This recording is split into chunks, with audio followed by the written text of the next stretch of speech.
Iglesia, Centro Cristiano, Luz y Vida a las Naciones. Pastor Luis Ángel Sinisterra.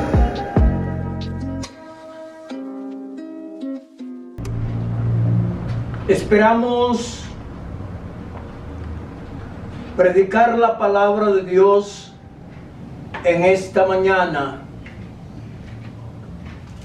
Tenga su oído atento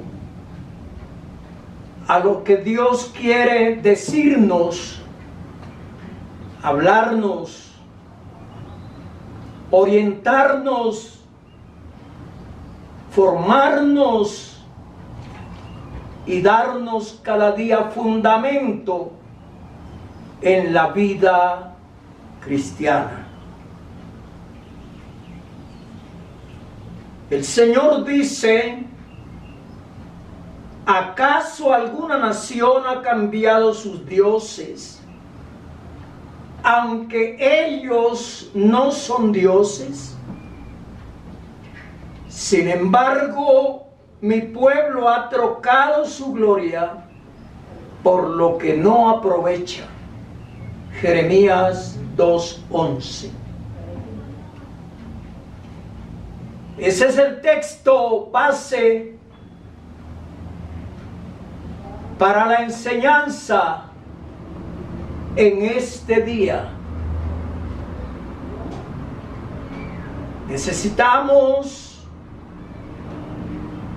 Nos urge depositar nuestra fe, confianza en el Dios único y no en vanidades ilusorias. Mire usted la manera como Dios pregunta a través del profeta Jeremías: ¿acaso alguna nación ha cambiado sus dioses? Es decir, sus ídolos, aunque ellos no son dioses. Pero aquí viene una afirmación dolorosa. Sin embargo, mi pueblo ha cambiado, ha trocado su gloria por lo que no aprovecha. Es sombrío el panorama de este pueblo. Esto quiere decir que eran más fieles las naciones a sus dioses muertos, dioses que no ven, no oyen, no andan, no hablan, no piensan. Esos son los dioses de los pueblos, de las naciones que no han conocido al Dios verdadero. Entonces Israel había cambiado, había mirado a dioses muertos, andaba en desobediencia a Dios y no confiaban plenamente cuando habló Jeremías. No se humillaban, no oraban al Dios verdadero. Pero queda claro que esos dioses, los dioses de los pueblos, de las demás naciones, nada tenían que ver con el Dios verdadero. Sin embargo, los pueblos seguían fieles a esos dioses que no eran más que mentiras, falsedades.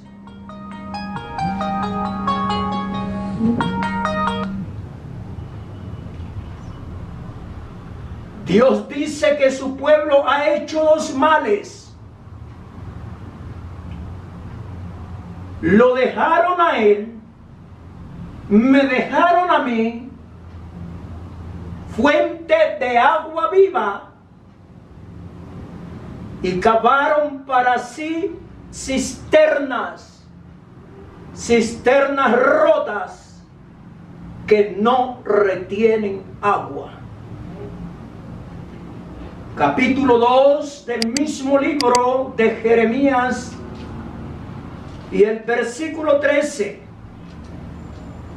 Porque dos males ha hecho mi pueblo. Me dejaron a mí fuente de agua viva y cavaron para sí cisternas rotas que no retienen agua. Trocaron su gloria, dejaron a Dios, cavaron cisternas para sí mismos, cisternas rotas.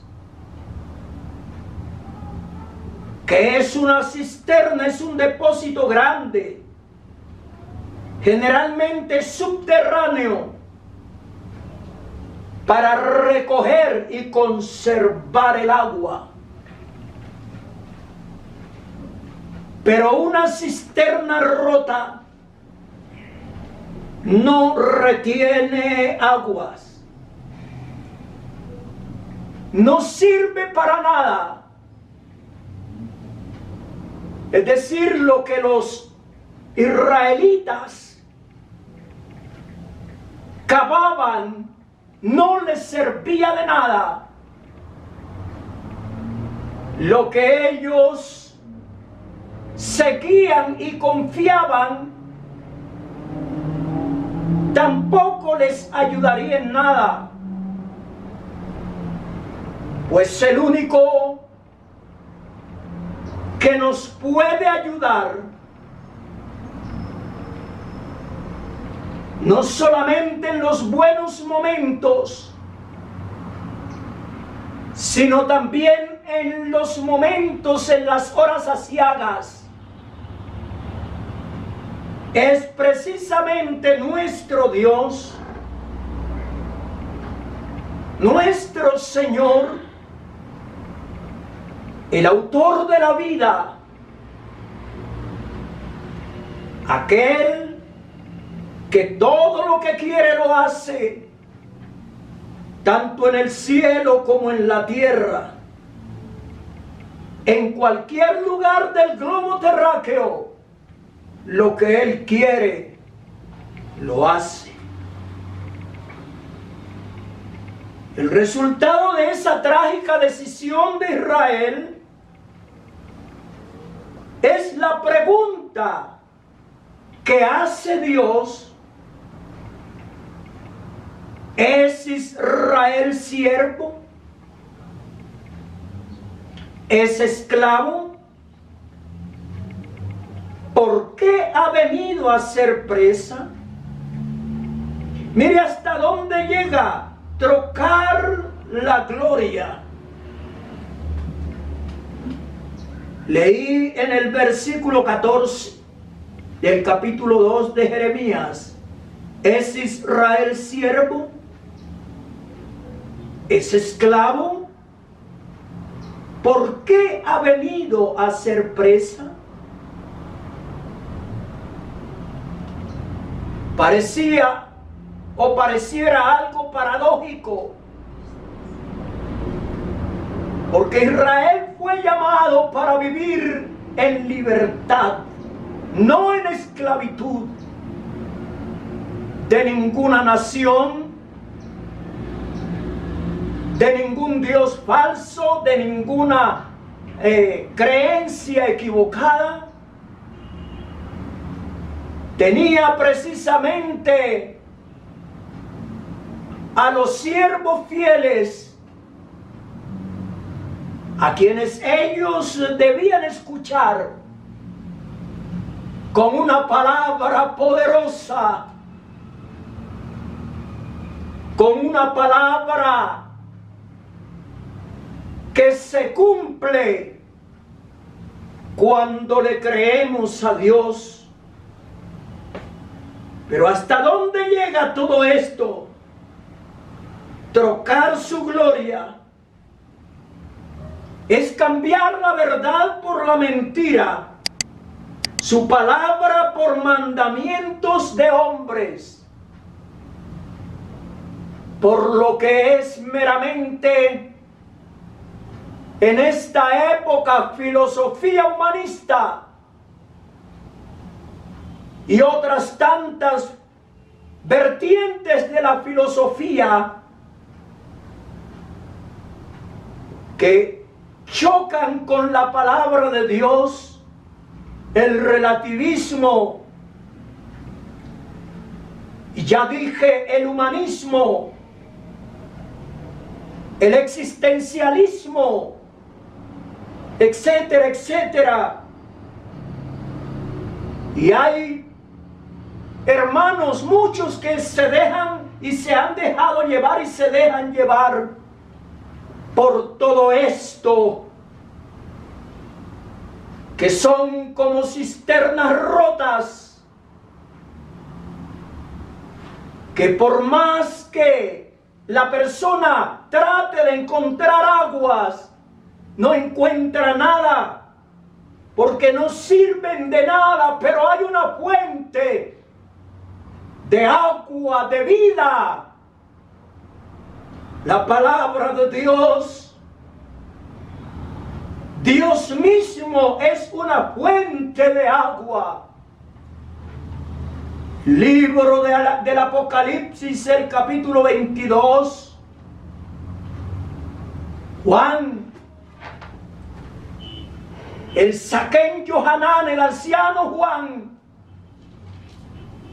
en esa isla rocosa de Patmos, él fue llamado, Dios le mostró la maravillosa visión que conocemos como la revelación, la visión, el libro de Apocalipsis, la visión apocalíptica. Y dice el anciano, en el capítulo 22, después me mostró un río limpio de agua de vida, resplandeciente como cristal, que salía del trono de Dios y del Cordero.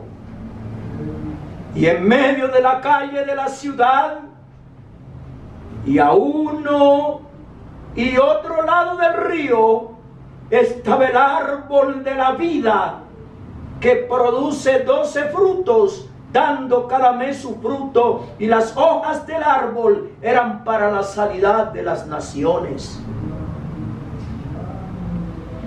Dios no ha dejado de ser un manantial de aguas vivas, donde el sediento puede beber, donde el cristiano bebe constantemente. Viene a mi mente lo de la mujer samaritana, cuando tiene ese encuentro con Mashiach, con el Mesías, con Yeshua. Allá en el capítulo 4 del Evangelio según Juan, dice la palabra de Dios Cuando pues el Señor entendió que los fariseos habían oído decir: Jesús hace y bautiza más discípulos que Juan, aunque Jesús no bautizaba sino sus discípulos, salió de Judea y se fue otra vez a Galilea. Y le era necesario pasar por Samaria. Esto no era coincidencia, sino que había un plan ya ordenado, ya establecido. Le era necesario pasar por Samaria. En ese viaje, el Señor le habla a una mujer conocida como la mujer samaritana. Vino pues a una ciudad de Samaria llamada Sicar, junto a la heredad que Jacob dio a su hijo José. Y estaba allí el pozo de Jacob.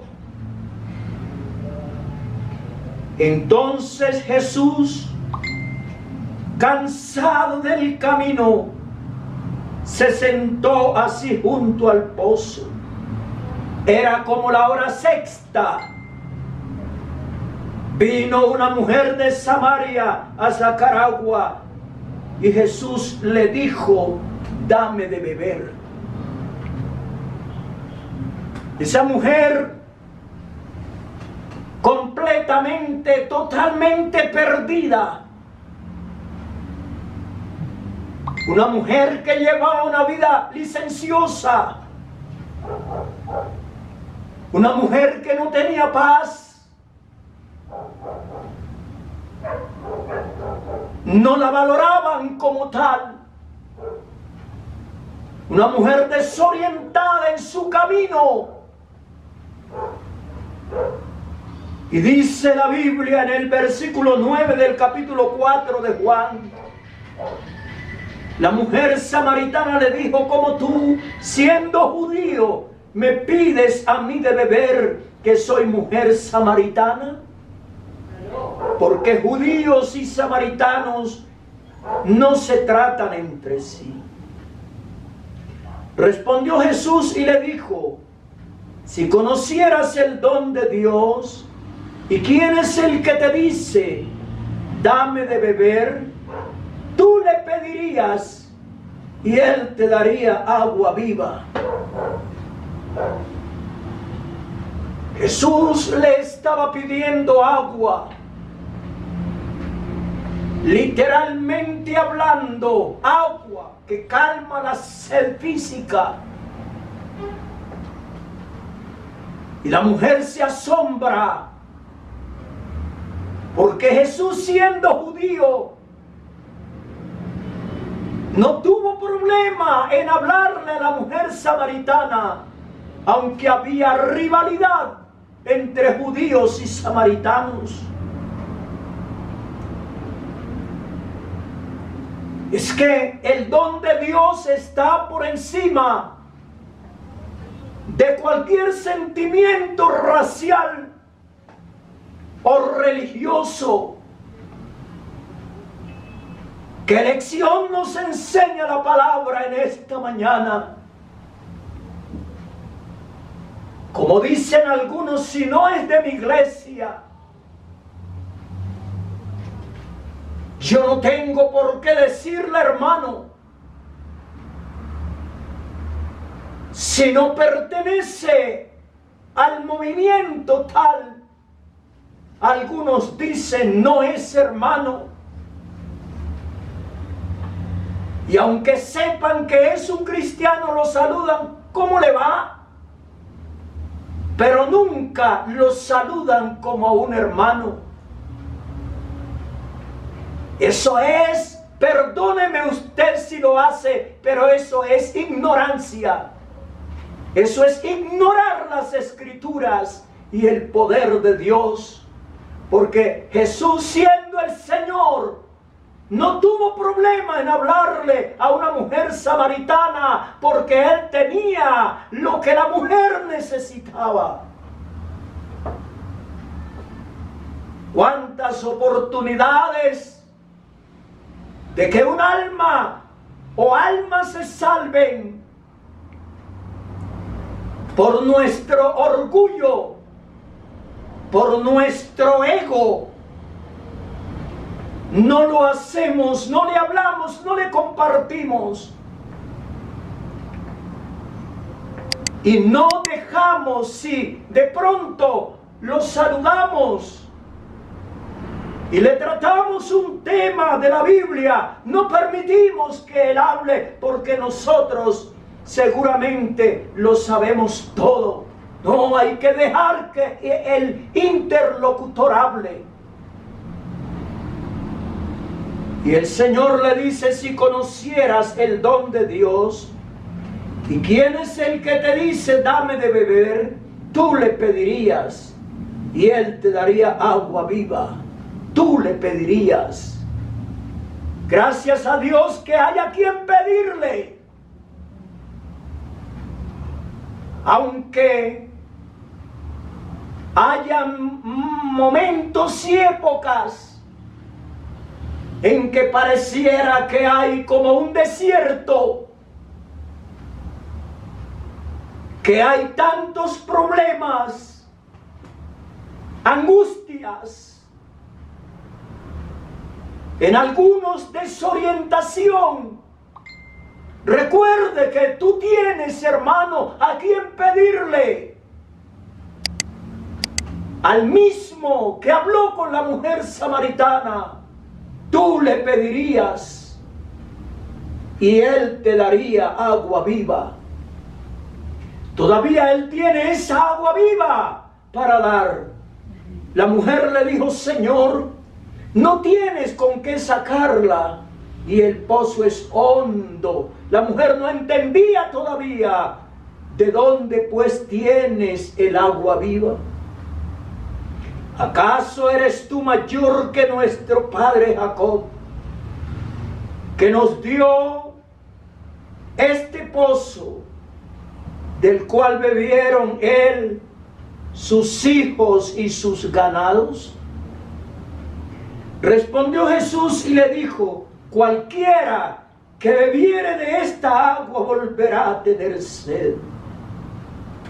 Esa agua prácticamente de la cual muchos echan mano son cisternas rotas que no retienen, que no contienen agua viva. Mas el que bebiere del agua que yo le daré no tendrá sed jamás, sino que el agua que yo le daré será en él una fuente de agua que salte para vida eterna. La mujer le dijo: Señor, dame esa agua para que no tenga yo sed ni venga aquí a sacarla. Óyeme, ¿por qué será? ¿No te has preguntado? ¿Por qué será que hay creyentes que solamente marchan aparentemente si se les brinda uno y otro programas, pero no hay en ellos esa fuente de agua? Porque así no hayan programas, así no nos podamos reunir todos en un solo lugar, así sea en tu casa con tu familia. Pero esa fuente de agua viva, ese río que vio el Zaqueo Johanán, el anciano Juan, ese río está aquí, allí en tu casa. Amén. Esa fuente de agua viva que salta para vida eterna está en tu vida, está en mi vida, en tu hogar y en mi hogar. Jesús, el último y gran día de la fiesta, allá en Jerusalén, en el capítulo 7 del mismo Evangelio de Juan, o escrito por Juan, El verso 37. En el último y gran día de la fiesta, Jesús se puso en pie y alzó la voz diciendo: si alguno tiene sed, venga a mí y beba. Recuerda que la religión en sí es una cisterna rota. Los ídolos son cisterna rota. Los programas que se asimilan al mundo para darle contentillo a muchos creyentes son cisternas rotas. El que cree en mí, como dice la Escritura, de su interior correrán ríos de agua viva. Esto dijo del Espíritu que habían de recibir los que creyesen en Él, pues aún no había venido el Espíritu Santo, porque Jesús no había sido aún glorificado. Pero Él ya fue glorificado y Él derramó su Espíritu Santo y Él se ha quedado en la iglesia hasta que el Señor venga a levantar su pueblo. De modo que los gentiles, las naciones, eran más fieles, ¡qué vergüenza!, más fieles a sus dioses que los mismos que tenían al Dios verdadero. Entonces, trocar su gloria es cambiar la verdad por la mentira, como ya dije. Cuando no miramos al Señor sino al hermano, es trocar la gloria, es cambiar la verdad de Dios por el hombre.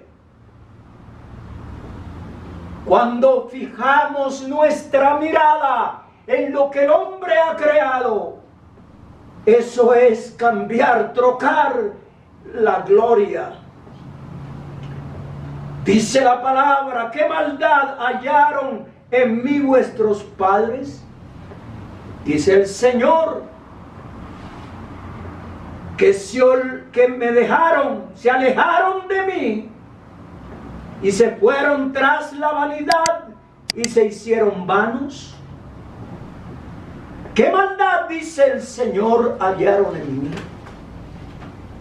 Por supuesto que en el Señor no hay maldad, pero Él hace esa pregunta de esa manera: ¿qué maldad?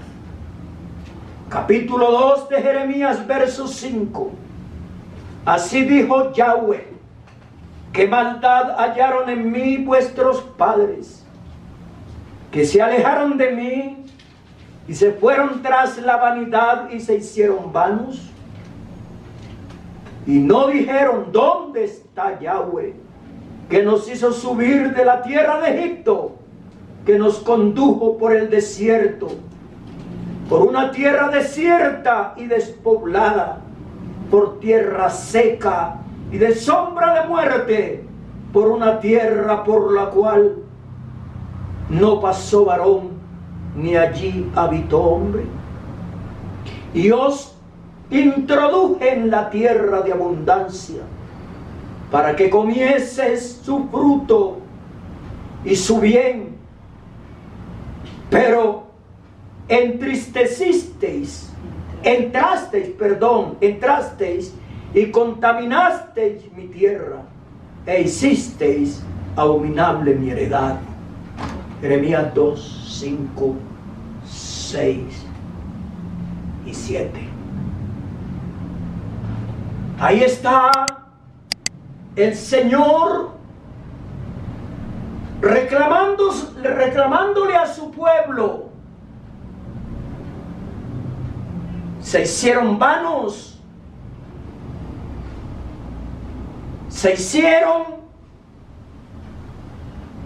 hicieron oído sordo a lo que Dios estaba diciendo. No tendrás dioses ajenos delante de mí. No te harás ninguna imagen ni ninguna escultura de lo que esté arriba, en el cielo o en la tierra. No te inclinarás a ellas ni las honrarás, porque yo soy el Señor tu Dios, fuerte, celoso, que visito la maldad de los padres sobre los hijos hasta la tercera y la cuarta generación, y que hago misericordia a millares a los que me aman y guardan mis mandamientos. Mire muy bien, no solamente repita y repita lo que otros dicen, mire la palabra de Dios. Ella es el faro que alumbra y nos va dirigiendo, y por los ojos de la fe podemos divisar el puerto celestial. Ahora vamos a pensar por un momento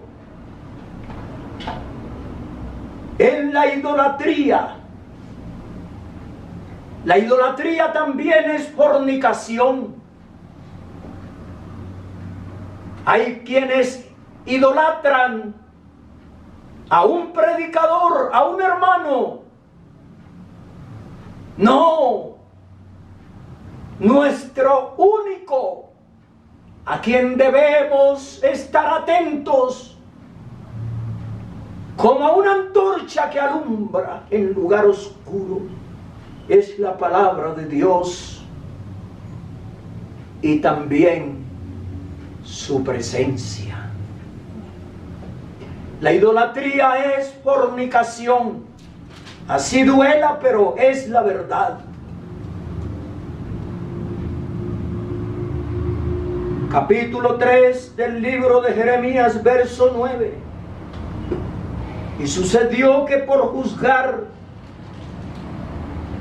ella cosa liviana su fornicación, la tierra fue contaminada y adulteró con la piedra y con el leño. La piedra y el leño, formas de idolatría, pero la Biblia lo llama fornicación. El rey Josías derribó los lugares de prostitución idolátrica que estaban en la casa de Yahweh, en los cuales tejían las mujeres tiendas para Acera. Segundo libro de Reyes 22. Segundo libro de Reyes, capítulo 22.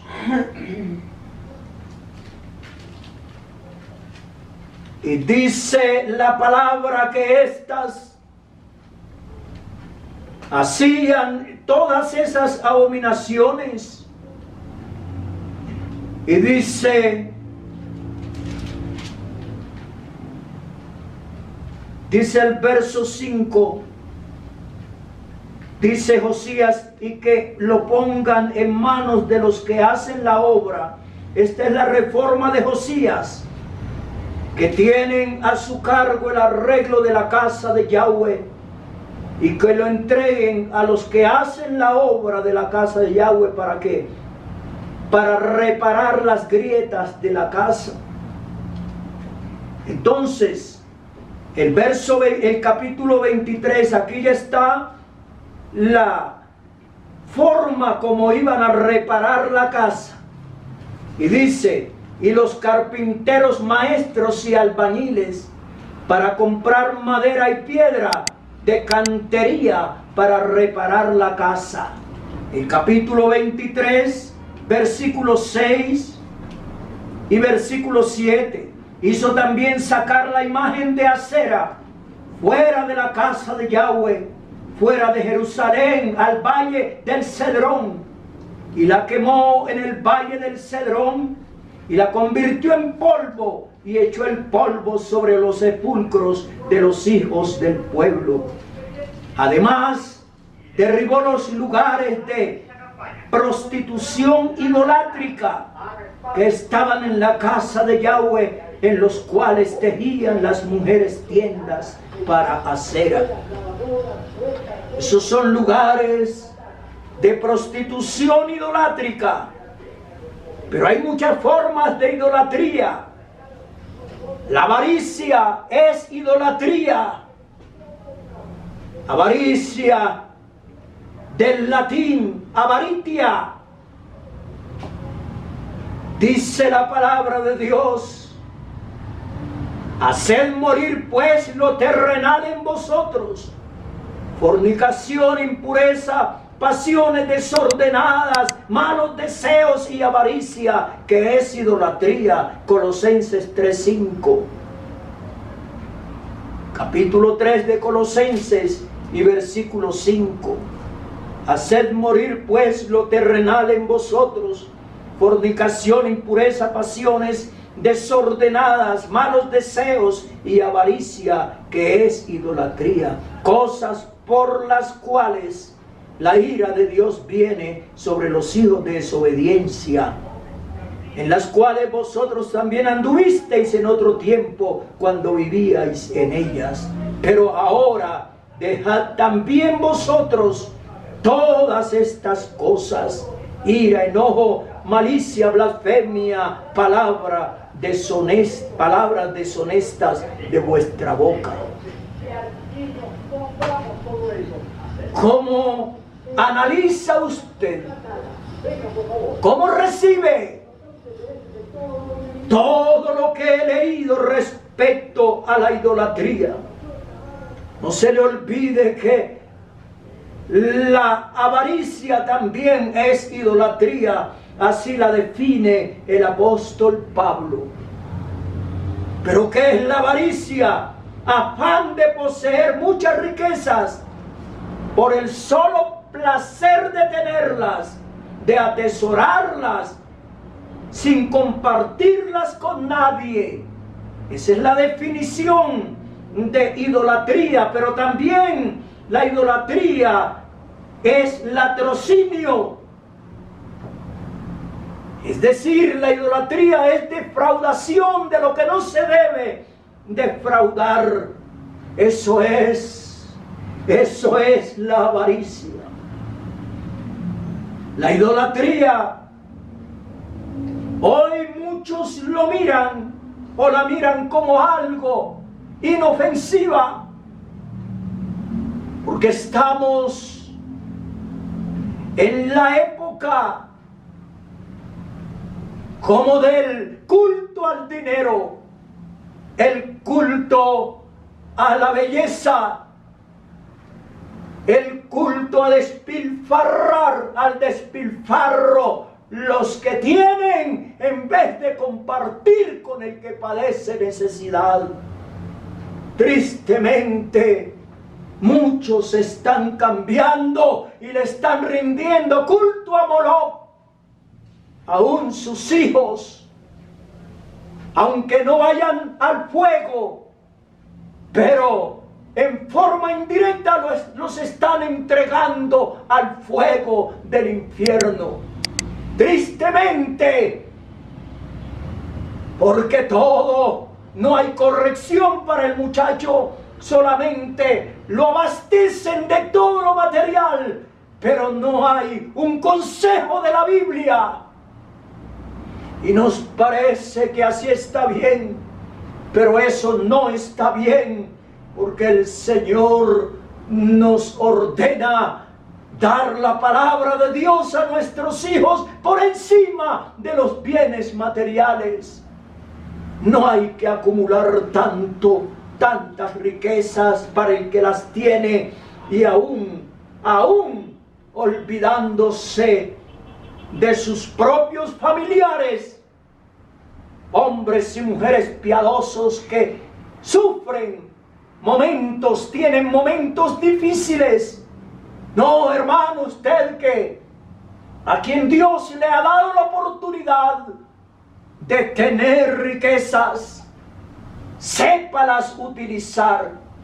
No cabe cisternas rotas que un día lo van a defraudar. Eche mano de la fuente de la vida eterna. No cambia a Dios por los ídolos. Hay ídolos que se llevan en el corazón y decimos, yo no soy idólatra, pero ojo con lo que está haciendo, con lo que está practicando, en lo que anda, ojo con eso. Al Señor tu Dios adorarás, al Señor debemos servir, al Señor debemos entregarnos, y Él es y debe ser el dueño absoluto de nuestra vida, de nuestro andar, de nuestro comportamiento. Hermano, todo lo demás se queda aquí. La confianza en Dios no es un salto al vacío, pero la idolatría es un salto al vacío. El amor al dinero es un salto al vacío. Mi hermano, mi hermana, recuerde que ya muy pronto esto va a terminar. Muy pronto. Ya nos falta mucho. Un poquito solamente. En este día decida depositar parte de lo que tiene en el reino de Dios, ayudando a quienes lo necesitan, porque cuando nos vayamos, nada nos vamos a llevar, nada hemos traído a este mundo y sin duda nada podremos sacar. Así que teniendo sustento y abrigo, estemos contentos con eso. Amable hermano, amable amigo, estudie la palabra de Dios y decida de este día en adelante sembrar en el reino de Dios, sembrar en sus hermanos que en verdad lo necesitan. Hay hermanos pasando situaciones muy difíciles, enfermedades, personas que en su juventud no lograron hacer nada y hoy se encuentran enfermos, pero le han sido fieles al Señor. Pensemos en ellos. Pensemos en nuestros familiares. Los gentiles eran fieles a sus dioses. Es como un desafío para nosotros. Porque nosotros muchas veces somos infieles y no confesamos que el cielo gobierna. No mostramos con hechos que el Señor es el todo de nuestra vida y que de Él somos y a Él servimos y su palabra obedecemos. Aleluya. Habla Dios y no el hombre, hermano, y su palabra debe ser bienvenida y su palabra es como un bálsamo refrescante. Recuerde que la fuente de Dios salta para vida eterna. Amén, amén. Padre, gracias. Muchas gracias, Señor, por tu palabra en esta mañana. Gracias, Señor, por llegar a muchos hogares. Muchas gracias, Dios mío. Hoy hacemos memoria de nuestros hermanos en situaciones difíciles, Señor. Hermanos enfermos, hermanos con sus niños que no han podido alimentarlos adecuadamente por su enfermedad, porque no han podido laborar. Despierta, Señor, a cada pastor en su congregación, donde tú le tienes sirviendo a cada uno, Señor, para que miren a las viudas ancianas, Señor, para que miren a los huérfanos pequeños, para que miren, Señor, a aquellos hermanos que se debaten en las dificultades más grandes, Señor. Aquellos que han sido sacados del lugar donde viven porque no ha habido con qué pagar la renta. Ayúdales, Dios mío, ayúdales. Aquella mujer cabeza de familia que ha enfermado y no tiene ningún recurso para sus hijos. Ayúdala, Señor, ayúdala, ayúdala. Oramos también por los que nos gobiernan, Señor. Da sensatez a cada gobernante. Señor, quebrante el corazón de los que nos gobiernan, para que miren la necesidad de su pueblo. Oh Dios de la gloria, pero sabemos que hay avaricia en muchos, Señor. Pero Dios, tú tienes poder. Tú tienes poder, Señor, para cambiar los corazones. En el nombre de Jesús de Nazaret. Gracias, Señor. Te bendecimos, Señor. Y bendecimos a los hermanos en el nombre poderoso de Cristo. Amén.